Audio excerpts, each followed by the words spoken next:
श्री राम की करुणा आप सभी के लिए सदैव कल्याण का सृजन करती रहे, यह मेरी आंतरिक शुभकामना।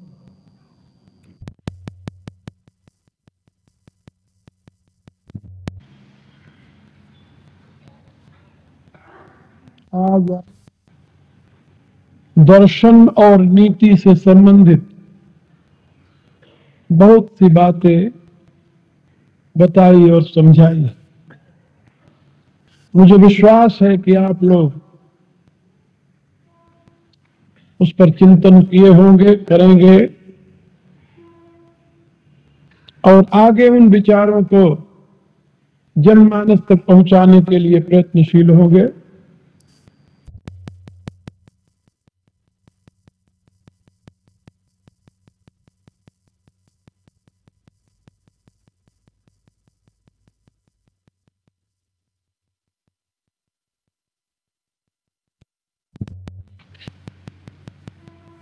इस समय विश्व में 4 प्रकार की विचारधाराओं का संघर्ष चल रहा है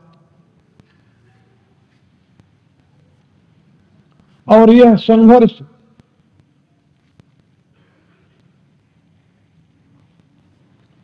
अभी तक किसी निर्णायक स्थिति में नहीं पहुंच पाया। कब तक चलता रहेगा इसके लिए कोई निश्चित नहीं कह सकता। ये 4 विचारधाराएं कौन सी है?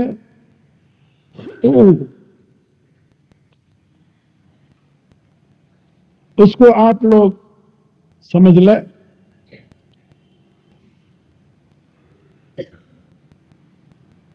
मैं पहले भारतीय विचारधारा का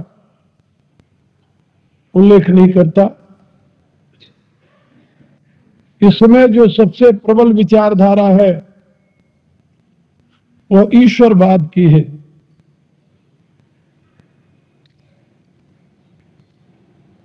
ईश्वरवादी विचारधारा 2 रूपों में अपना प्रमुख स्थान बनाने का प्रयत्न कर रही है, ईसाईयत और इस्लाम।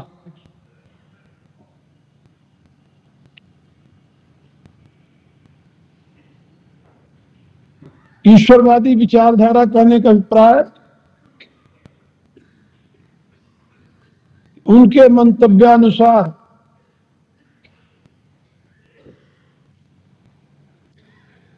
ईश्वर के संकल्प से सृष्टि का आविर्भाव हुआ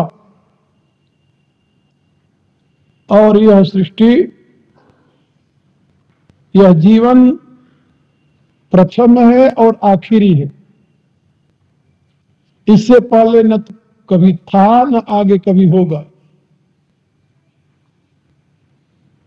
और यदि आप ईश्वर में विश्वास कर लें तो आप इस छोटे से जीवन के अंत में अनंत काल के लिए ईश्वर आपको स्वर्ग दे देगा। और यदि आप विश्वास नहीं करते तो फिर इस थोड़े से जीवन के परिणाम में अनंत काल का नरक आपको भोगना पड़ेगा।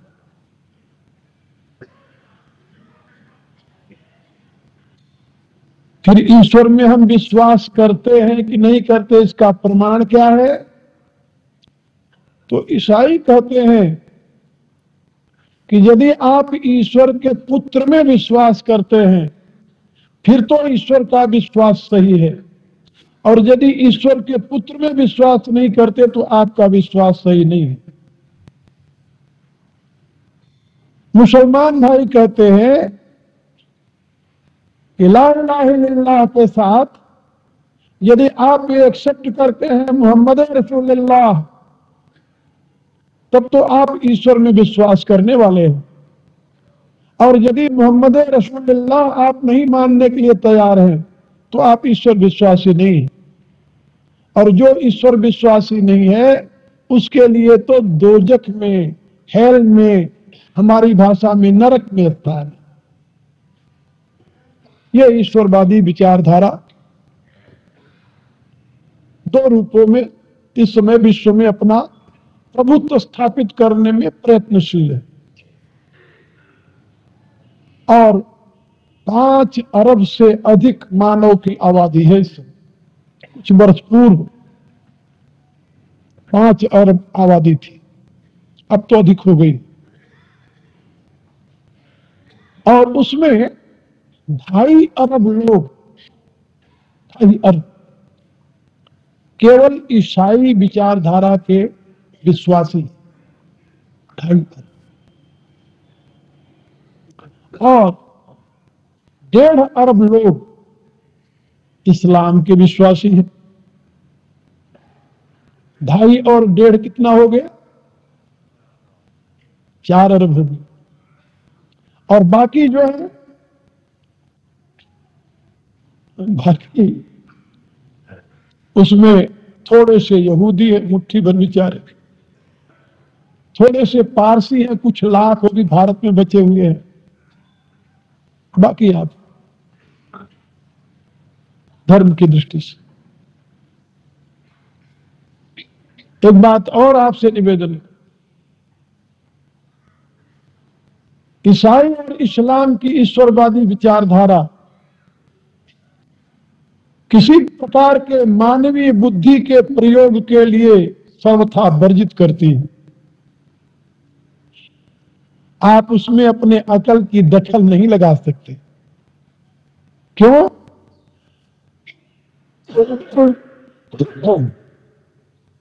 पुरानी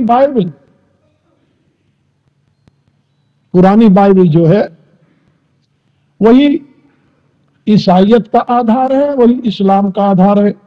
दोनों का आधार पुरानी बाइबल। और पुरानी बाइबल का ये कथन है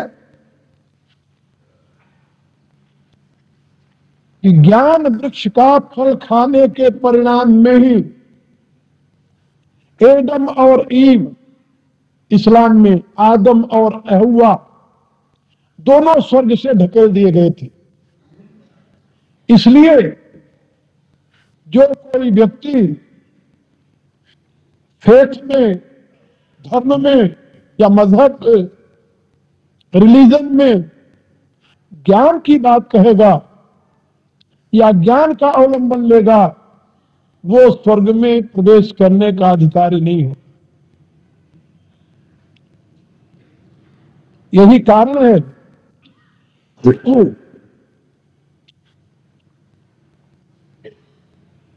कि वहां पर मजहब के विषय में कोई क्वेश्चन नहीं कर सकता, तर्क नहीं कर सकता।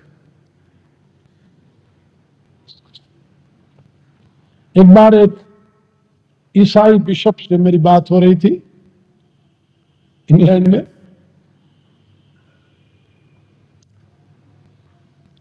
तो मैंने उससे पूछा कि भाई तुम लोग बाइबल में विश्वास करते हो,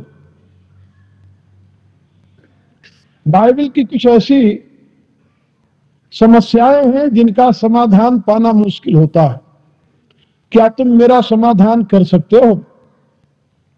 हमें बाइबल पर कुछ क्वेश्चन करने, प्रश्न करने। वो कहता कीजिए। हम कहा इसके बाद में तुम्हें वेद से लेकर के हनुमान चालीसा तक जिस विषय पर प्रश्न करना हो मेरे से कर लेना, लेकिन मेरे कुछ प्रश्नों का उत्तर दे दो तुम। क्या प्रश्न है? मैंने उससे पूछा कि बाइबल का एक कथन है कि परमात्मा ने 6 दिन में यह सृष्टि बनाई, 6 दिन।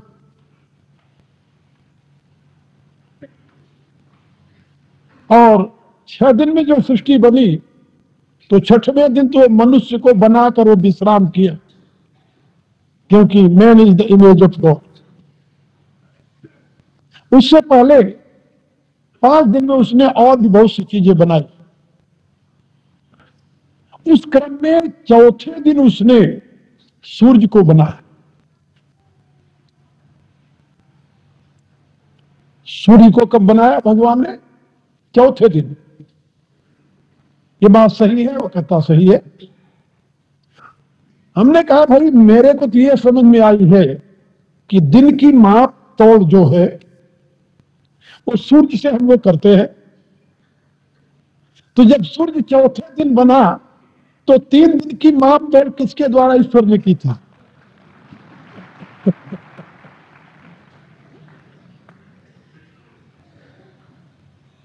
वो हीज करके क्या कहते जानते हो?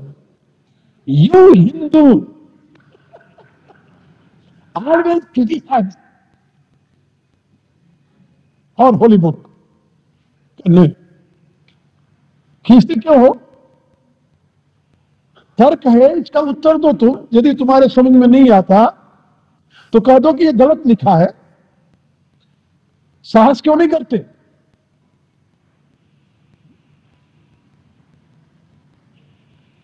तुम्हारे में यदि इतना साहस नहीं है कि तुम गलत को गलत कह सको और ये बता सको कि ये बाइबल जो है वो कोई बहुत समझदार व्यक्ति की लिखी हुई नहीं है, उसको इतना पता नहीं था कि दिन की माप सूर्य से होती है, और उसने लिखते समय लिख दिया चौथे दिन सूर्य बनाया खुदा। मेरे कहने का अभिप्राय कि वहां कोई तर्क नहीं कर सकता, और यही कारण है। और अब आज देशों में तो कोई ग्रंथ लेकर कोई नहीं जा सकता, किसी भी ग्रंथ को लेकर। कई देशों में तलाशी होती है एयरपोर्ट पर कि तुम्हारे पास कोई धार्मिक ग्रंथ तो नहीं है, और यदि कोई भारतीय कोई भी किताब लेकर जाता है धार्मिक तो उसको वही फेंक देते हैं एयरपोर्ट के ऊपर। You know right to keep any holy book beside only Quran in Arab country, क्योंकि उनको भय है कि यदि दूसरे ग्रंथ पढ़ने लगेंगे तो जैसे पश्चिम के ईसाई अब हिंदू फिलॉसफी पढ़ते पढ़ते, गीता उपनिषद पढ़ते पढ़ते अपने दिमाग को परिवर्तित कर रहे हैं और चर्च खाली हो रहे हैं, ऐसे फिर इनके भी अकल आ जाएगी तो ये भी यही करेंगे। इसलिए वह वर्जित है। ईश्वरवादियों की ये गति है, ये ईश्वरवादी हैं और उनके यहां विश्वास के सिवा विचार के लिए, विवेक के लिए कोई स्थान नहीं। मनुष्य बुद्धि प्रधान प्राणी है, कब तक अपनी बुद्धि पर लॉक लगा कर रखेगा, ताला लगा कर रखेगा? आखिर कभी तो वो उस प्रतिबंध को तोड़ करके आगे बढ़ने के लिए कोशिश करेगा ही, और उस समय इन ईश्वरवादियों का क्या परिणाम होगा भगवान जाने। दूसरी विचारधारा कम्युनिस्टों की है, कम्युनिस्टों की। उनकी विचारधारा में ये सारी सृष्टि का जो मूल आधार है कोई चेतन व चेतना नहीं, विशुद्ध भौतिक पदार्थ है। कार्ल मार्क्स लिखता है कि सृष्टि के आदि में कोई चेतन व चेतना नहीं, विशुद्ध भौतिक पदार्थों के संयोग से सृष्टि का आविर्भाव हुआ है। और वहां पर भी ये पहला जीवन है और आखिरी जीवन है। साथ ही श्रम के आधार पर ही सारी संपत्ति का सृजन हुआ है, इसलिए श्रमिक ही इन संपूर्ण संपत्तियों का अधिपति होना चाहिए।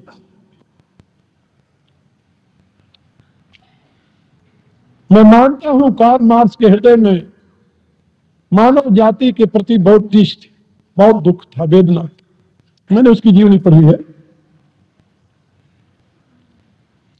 जर्मनी का रहने वाला था वो, 24 वर्ष ब्रिटिश म्यूजियम में बिताया वो अध्ययन करते हुए। उसका एक छोटा सा कारखाना था, वो धीरे धीरे समाप्त हो गया जर्मनी में। एक ही लड़की थी उसकी, और बिना दवा की वो मर गई। उसके पास इतना साधन नहीं था कि उसकी दवा करता हो, और वो जुटा रहा उसी पुस्तक। और उसने 24 वर्षों के तप के पश्चात दास कैपिटल नाम की पुस्तक लिखी।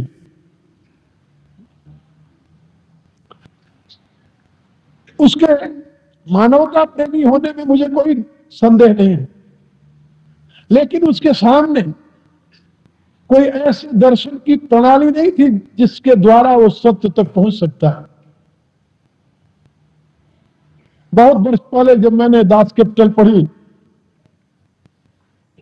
जब मैं भारत की पॉलिटी पढ़ रहा था और विदेशों की, तो उस समय मैंने एक पुस्तक लिखी, भारत भूमि तथा साम्यवाद नाम से। तो बहुत पुरानी बात बता रहा हूं आप लोगों को, लेकिन वो पब्लिश नहीं हो सकी, उससे पूर्व ही गायब हो गई। उन दिनों में भारत में भ्रमण किया करता था और 4 घर से 4 फूके मांग करके नारा हरि करके भोजन करता था और कहीं विश्राम करता था। मेरे कहने का था कि कार्ल मार्क्स मनुष्य के लिए तड़प रहा था मानव की दुर्गति को देख करके, और उसके सामने जो धर्म था, जिस धर्म के विषय में उसने लिखा है कि यह धर्म नहीं अफीम है और ये पैसे वालों के चोचले हैं, गरीबों को प्रसुप्त करने के लिए, बहकाने के लिए, उसने ठीक लिखा है बात। क्योंकि जिस देश में रहता था उस देश में धर्म जो है अफीम ही तो है, और क्या है। वो रिलीजन जो है, ईसाइयत जो है,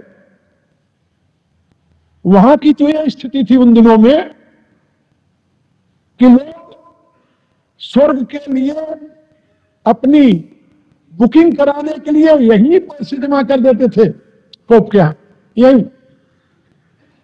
और वहां पर जब जाते थे कि हमें स्वर्ग के लिए हमारे रिजर्वेशन कर दीजिए, तो पूछता था कि कितने कमरे का मकान चाहिए स्वर्ग में, किस प्रकार की, किस वस्तु की शराब चाहिए, किस प्रकार की सुंदरी चाहिए, और कितने नौकर चाहिए, किस प्रकार की सुविधा वहां चाहिए।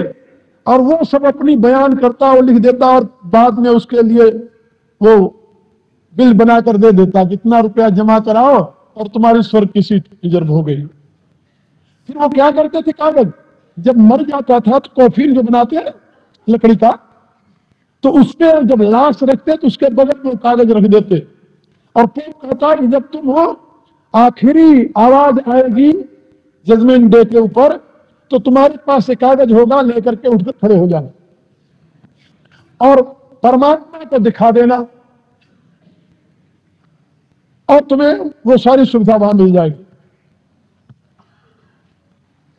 उन दिनों क्या वहां कोई अकल वाला नहीं था? थे भी कई। एक अकल वाले की कहानी एक अंग्रेज मुझे सुनाने लगा। कहने लगा, स्वामी जी उन्हीं दिनों में यहां पर एक ऐसा होशियार चतुर व्यक्ति निकला। वो पहुंच गया पोप के पास। पोप से कहने लगा कि आपके यहां जितने लोग आते हैं सब स्वर्ग में अपनी बुकिंग कराते हैं, मैं एकांत प्रिय हूं, और अब तक आपके यहां कोई हेल का बुकिंग कराने वाला तो नहीं आया। बोले नहीं आया। कहा तो आप ऐसा कीजिए, हेल की सारी जगह जो है मेरे नाम बुकिंग कर दीजिए, और जो पैसे आप कहीं हम देने के लिए तैयार है। पोप ने सोचा कि इससे बड़ा मूर्ख और कौन मिलेगा। पोप ने बताया कि इतना रुपया लगेगा, इतना तुम दे दो सिक्के, और हेल की सारी पूरा हेल तुम्हारे नाम बुकिंग कर देते हैं। करा लिया उसने, पैसे भर दिए, और जा करके पोप जहां निवास करता उसके फाटक के बाहर बैठ गया। अब जो कोई ग्राहक जाता था उसको बुलाता था, कहां जा रहे हो? वो बतावे, हम जा रहे हैं अपने परलोक के लिए रिजर्वेशन कराने। वो कहे, खुदा के पास 2 ही जगह है ना, हेल और हेमन। हेल मैंने बुकिंग करा ली है, किसी को जाने नहीं दूंगा वहां, और पेट की मोहर लगी हुई है, और रह गया 2 स्थान और, दूसरा स्थान तो हेवन रह गया और तीसरा मृतलोक रह गया। अब तुम्हारे या तो तुम्हें खुदा मारेगा नहीं, मारेगा तो हेल तो हमारे कब्जे में और तुम्हें स्वर्ग भेजेगा, बुकिंग कराने कोई जरूरत नहीं, या तो तुम यहां रहोगे या तो स्वर्ग में।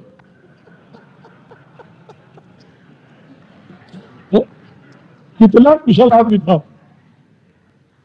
अब ये बैठा ये काम करने लगा तो आने वाले का रास्ता बंद हो गया। वो अपने कई दिनों तक देखा कि भाई ग्राहक नहीं आते आजकल, क्या बात है, पता तो लगाओ। और पता लगाया गया तो आकर किसी ने बताया कि वो जो है रिजर्व कराकर गया वो बाहर बैठा हुआ है। तो पोप ने उसे बुलाया और कहा भाई बात तू अपना पैसा ले और जा तू अपने घर। मेरे कहने का प्रकार कि यदि उन ईश्वरवादियों को देख करके कार्ल मार्क्स ने कहा कि religion is a opium for a poor people, तो कोई आश्चर्य की बात नहीं थी। मेरे विचार से ठीक कहा था। उसे धर्म का यथार्थ दर्शन तो हुआ नहीं, क्योंकि पश्चिम में धर्म है, वहां तो फेथ है। उसने जो थ्योरी दी है उस थ्योरी में भी न आत्मा के लिए स्थान है न परमात्मा के लिए स्थान है। वो कहता है कि अपने सुख में जो सहयोगी हैं उन्हें तुम सुखी रखो। क्यों?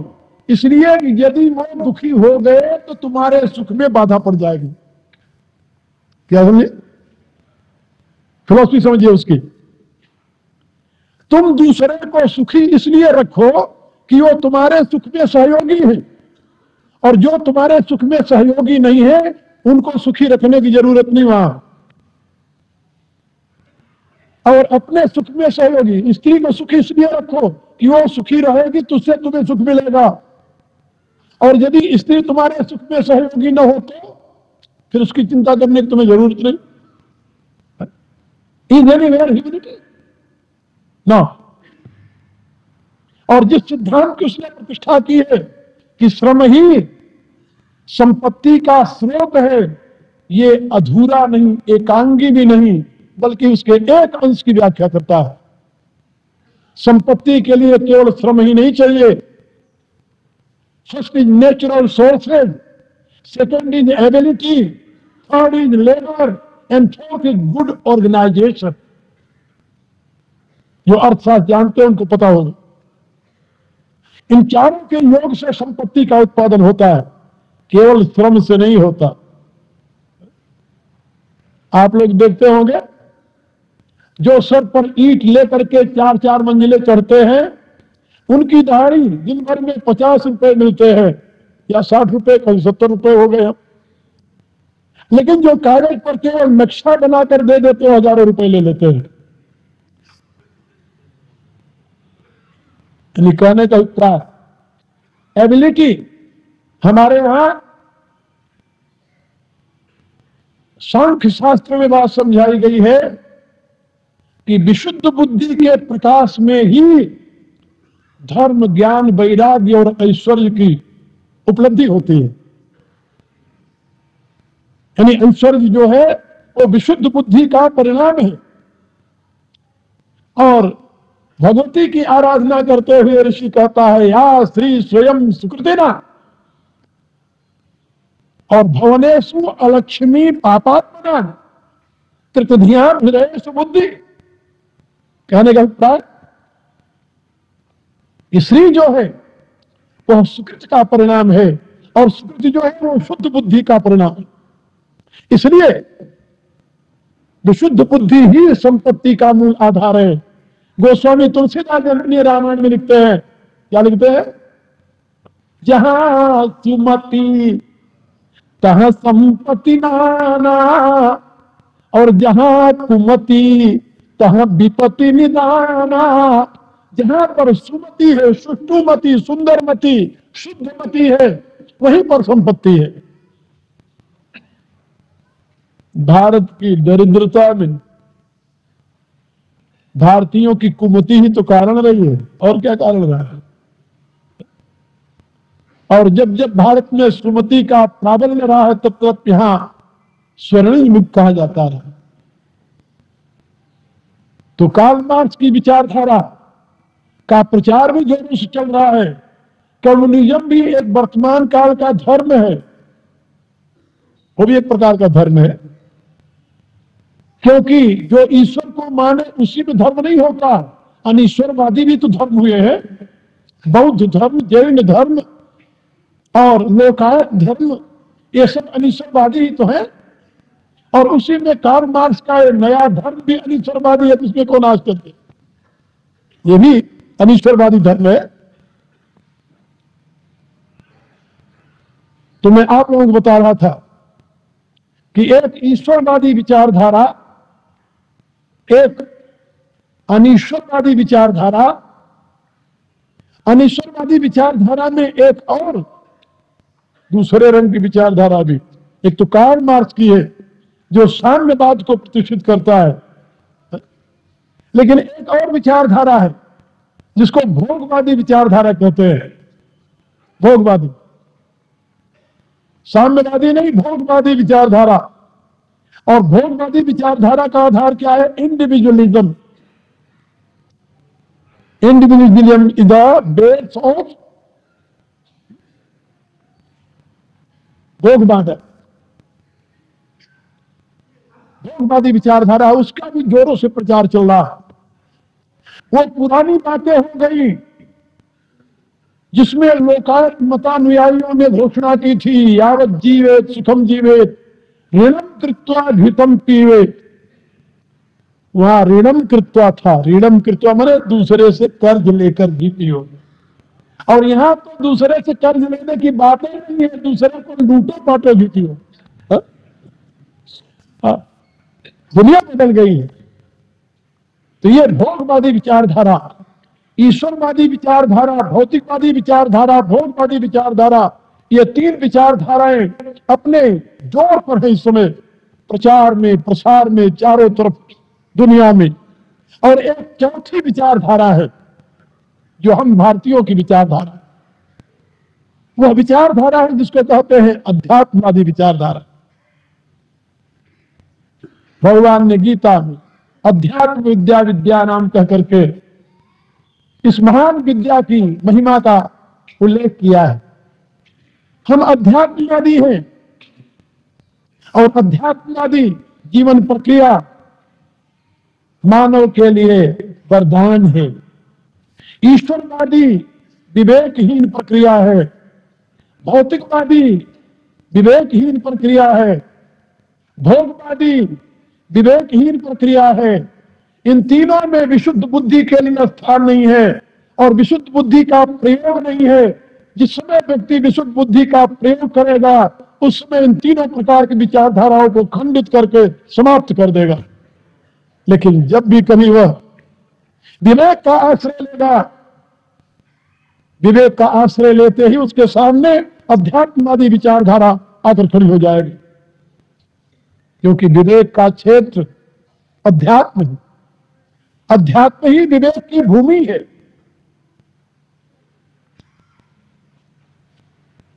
और इन चारों विचारधाराओं के संघर्ष में, दौड़ में हम सबसे पीछे, इसमें कोई संदेह नहीं। पीछे क्यों है? इसका कोई कारण है? कारण यह है कि 900 वर्ष तक हम अपने प्रमाद के परिणाम स्वरूप यातना भोगते रहे परतंत्रता के नाते। और 50 वर्षों से जब स्वतंत्रता मिली तो हमारे राष्ट्र की बागडोर ऐसे लोगों के हाथों में आ गई जो कि उन्हीं विचारधाराओं के अनुयायी थे, जिनके जीवन में अध्यात्मवाद के लिए कोई स्थान नहीं था, जो भारतीय संस्कृति, सभ्यता और यहाँ के मूल जीवन विकास की प्रक्रिया से अपरिचित थे। उनके द्वारा जो सूत्रपात किया गया, आज आप देखिए प्राइमरी स्कूल नहीं, नर्सरी से लेकर के यूनिवर्सिटी तक उसी का प्राबल्य है, उसी का बोलबाला है। कहीं आपको अध्यात्मवादी विचारधारा के दर्शन दिखाई देते? नहीं। यदि अध्यात्मवादी विचारधारा की प्रतिष्ठा हो जाती भारत में, तो इन 50 वर्षों में आज हम विश्व में अपना गौरवपूर्ण स्थान बना लिए होते। क्योंकि अध्यात्मवादी विचारधारा में संग्रह के लिए स्थान नहीं है। अध्यात्मवादी विचारधारा में भोग की महत्ता नहीं है।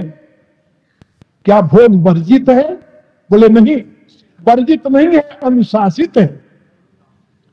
भोग को अनुशासित रखना अलग बात है, भोग का वर्जन करना अलग बात है।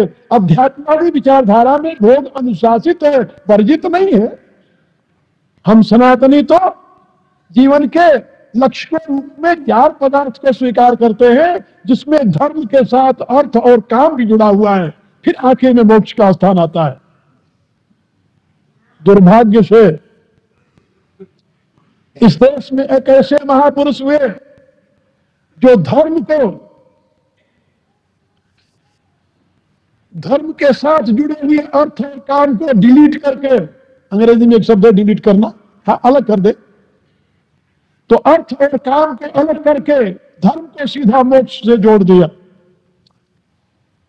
और अर्थ और काम की जो यथार्थता थी, उपयोगिता थी, महत्ता थी, जीवन के लिए जिसकी परम आवश्यकता थी, उसको डिलीट करते ही ये देश एक ऐसे भ्रमपूर्ण रास्ते पर चल पड़ा जहां से आज भी उसकी मुक्ति नहीं हुई। आज भी वो उस भ्रम से मुक्त नहीं हो पाया है। लेकिन वैदिक विज्ञान में धर्म, अर्थ, काम और मोक्ष, ये चारों पदार्थ, तुलसीदास जी ने अपनी रामायण में क्या लिखा? धर्म अर्थ कामादिक चारि, कब ज्ञान विज्ञान विचारी। वो कहते हैं मैं अपनी इस राम कथा के माध्यम से, इस महाकाव्य में धर्म के साथ ही धर्म, अर्थ, काम और मोक्ष, इन चारों को ज्ञान और विज्ञान के प्रकाश में विचार करके कहूंगा।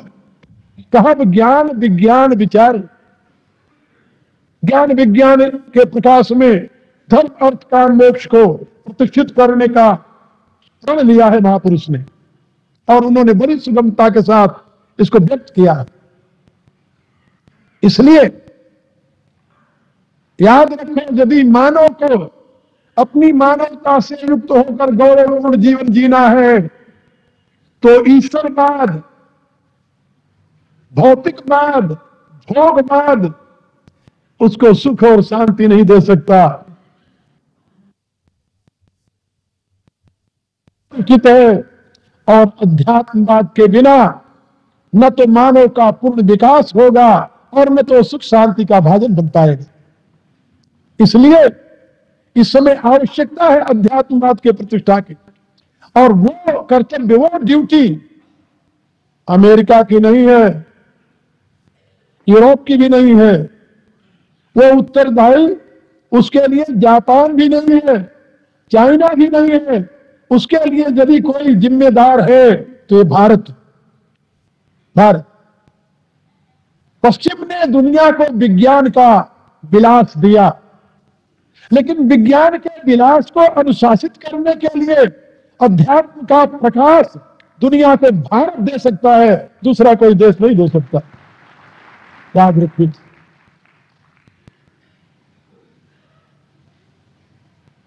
रामचरितमानस में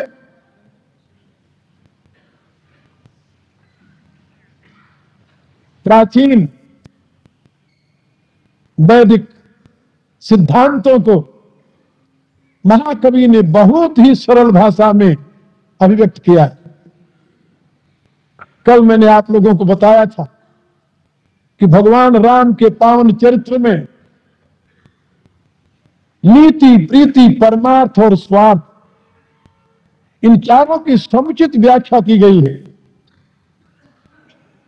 महर्षि वशिष्ठ की यह घोषणा, नीत प्रीति परमार्थ स्वार्थ को न राम समझान यथार्थ, इस विषय में यदि आप अनुसंधान करें तो आपको इस यथार्थ का बोध होगा कि जैसे धर्म अर्थ काम और मोक्ष मनुष्य के लिए प्राप्तव्य है, वैसे ही नीति प्रीति परमार्थ और स्वार्थ भी मनुष्य के जीवन से अभिन्न संबंध रखते हैं। मैं आप लोगों को कल राम की नीति के संबंध में कुछ बातें बताई थी। उसी में एक बात और बताई कि जिस समय भगवान जिस उद्देश्य से अवतरित हुए थे, देवताओं को आश्वासन देकर के अवतरित हुए थे, जन डर पर सुरसित दूसरे सा तुम ही लाग धरी हो नरभेसा, हम तुम्हारे लिए मनुष्य शरीर धारण करेंगे, अंशन सहित मनुज अवतारा ले दिन कर वंश उदारा। भगवान अवतरित हुए देवताओं को मुक्त करने के लिए, देवताओं को उनके स्थान पर प्रतिष्ठित करने के लिए, कि उनके अवतार का हेतु यही है, असुर मार थापी सुरन राखे निज श्रुत सेतु, जग विस्तार विसर्जित राम जन्म करे हेतु। भगवान शंकर यही बात समझा रहे हैं।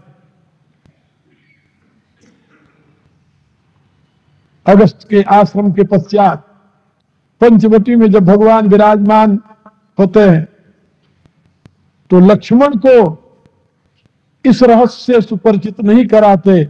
लक्ष्मण गए बने जब लेन मूल फल कंद, तब जनक सुतासन बोले बिहस के पास। एकांत में भगवती श्री सीता से कहते हैं कि देवी सुनहु प्रिया व्रत रुचिर सुशीला, अब कछ करब ललित नर लीला। मैं सुंदर नरलीला करना चाहता हूं जिसका अनुकरण करके मानव अपने जीवन को धन्य बना सकता है।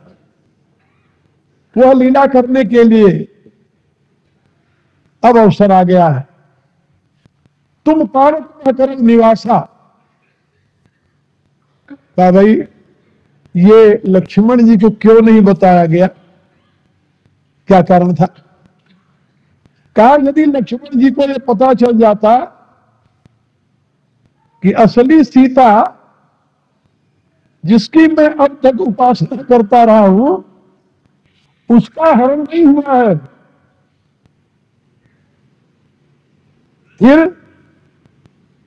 फिर क्या लक्ष्मण का वही शौर्य काम करता? नहीं।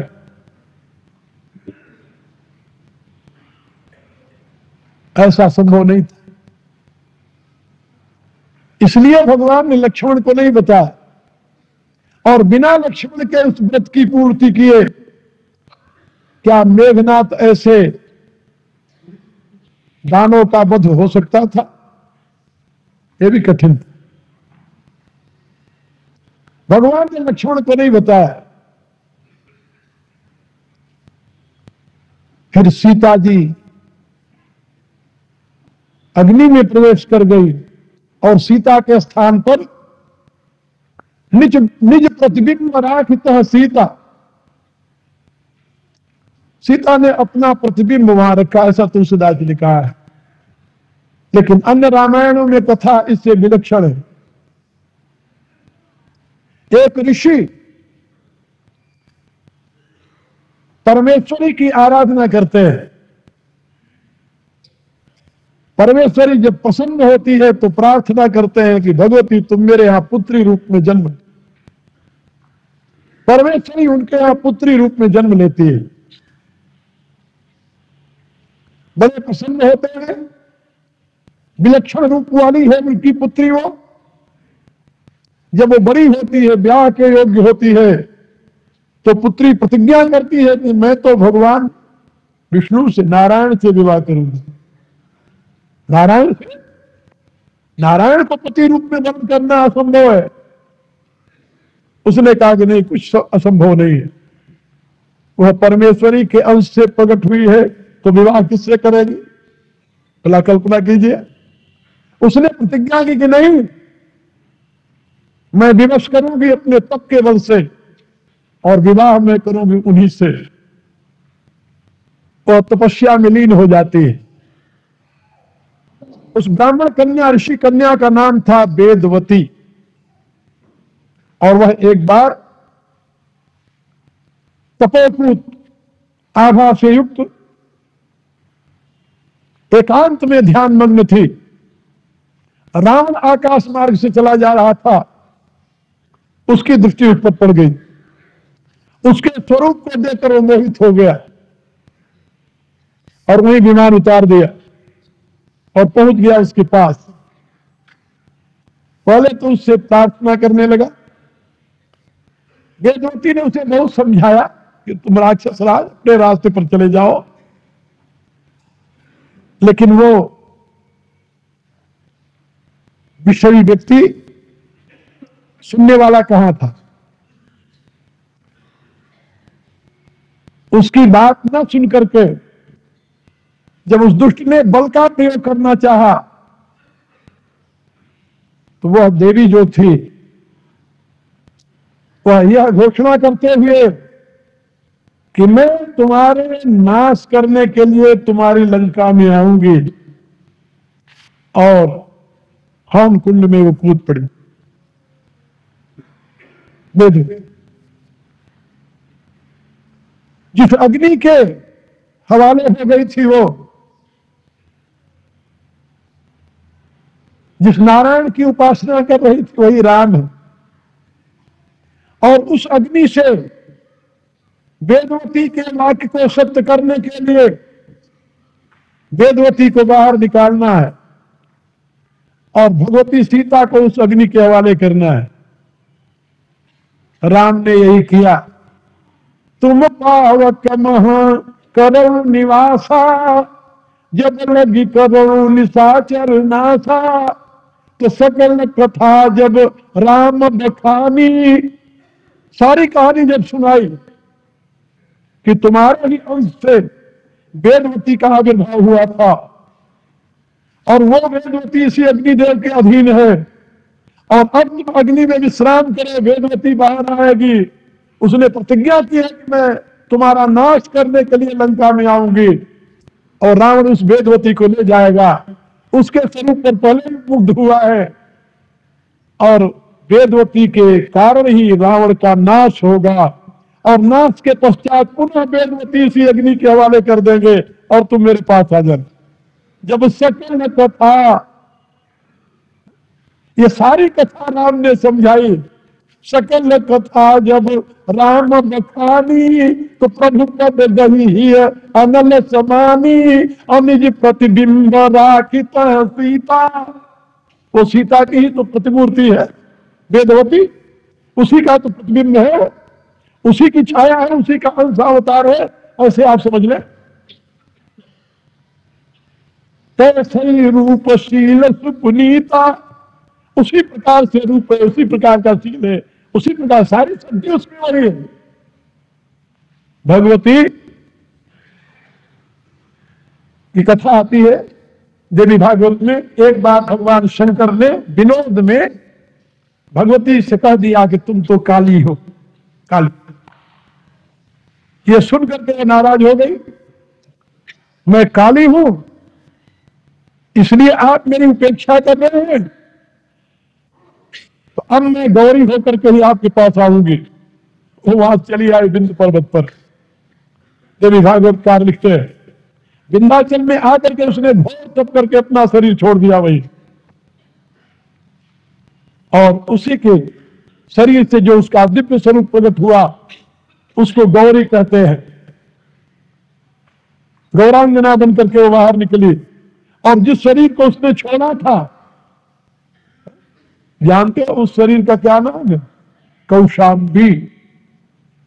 और वो भगवती कौशाम्बी विंध्याचल में विराजमान होकर के वहीं से उसने शुंभ निशुंभ का वध किया। देवी भागवत की कथा। मेरे कहने का मतलब है कि भगवती सीता के अंश रूप से अभिव्यक्त हुई देवहूति या वेदमती, वह यदि जाती है लंका में और जो कुछ वो कहती है करती है तो परमेश्वर की शक्ति है, उसी की माया है, इसमें संदेह नहीं। राम लंका में वेदवती को भेजकर रावण का नाश करते हैं। एक बात और इसके साथ बता दूं आपको, जब लौट करके भगवान आते हैं और सीता अपने अग्नि में जो प्रवेश की हुई उसको निकालते हैं तो वेदवती प्रार्थना करती है, प्रभु मेरे लिए क्या आज्ञा है? तो भगवान ने कहा कि तुम्हारे लिए आज्ञा है कि तुम जाओ हिमालय में तप करो, कलयुग में जब मेरा अवतार होगा कल की रूप में, उस समय मैं तुम्हें पत्नी रूप में स्वीकार करूंगा। उस समय तुम एक ब्राह्मण के यहां जन्म लोगे और उससे पूर्व तक तुम जाओ, कलयुग में तुम्हें लोग वैष्णवी माता के नाम से उपासना करेंगे। वही वेदवती आकर के हिमालय में जम्मू से कुछ दूर एक पहाड़ी की खोह में वहां बैठकर तप कर रही थी।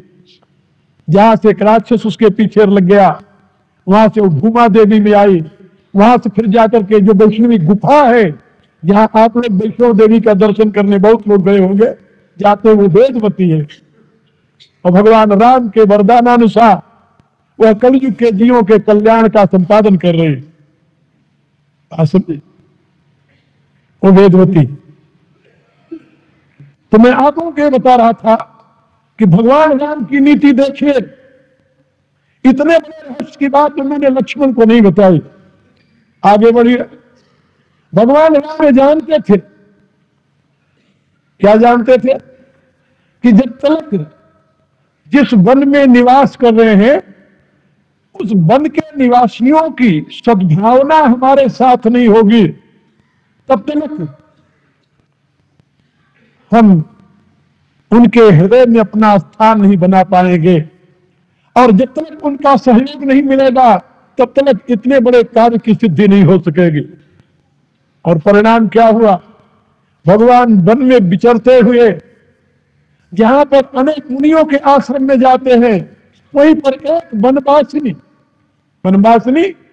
समरी नामा काकुस्थो चिरजीवनी, एक भूल की कन्या जिसका नाम सबरी था।